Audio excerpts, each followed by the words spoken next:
In MCQ 21, we're looking for a salt preparation question. Shortcut that was taught in the class used TempCap. So we're going to use this to work backwards to find out what is the salt that we should be using. But again, just to list out the criteria. For T, which represents titration, we will only be applying it for group 1 salts or ammonium salts. And that's going to be for acids and alkali. Now, AM stands for acid plus excess metal, while Ca stands for excess insoluble carbonate plus our acid. For the case of Ca, it's only applicable for our cap salts. So cap salts means we're looking for copper salts, silver salts, gold salts, or platinum salts. And then that will leave us for Am to be any of the items that are neither group 1, they are neither ammonium salts, nor do they actually belong towards our cap metals of copper, silver, gold, and platinum.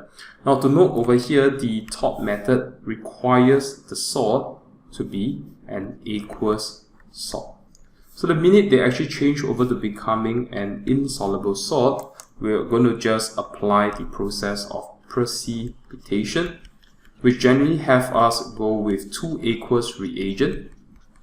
We'll swap out the partners and we'll end off with aqueous plus a solid reagent. So if you read in the question, they added an excess of solid X to an aqueous solution of Y. So if it's an excess of a solid X, I'm going to go with Am as well as Ca because both of them involve adding towards an excess solid. In this case here, excess metal and excess insoluble carbonate. So solution Y definitely mustn't take on the identity of the acids itself. So I know I'm either dealing with my cap salts or any items that is not group 1 ammonium or my cap salts from that. So next step here, they have a filtration method. The filtration method here then also mentioned that it was the filtrate that was actually being collected and it was evaporated to form a concentrated solution, which is then left to crystallize. So the end of this crystallization process will end off with a hydrated crystals.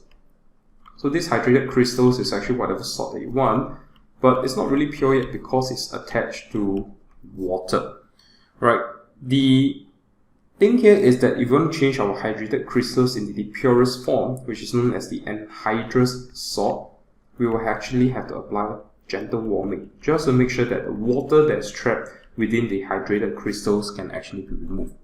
Right, having said that, since I'm not using titration, I will know that it should neither be ammonium salt, so A is out.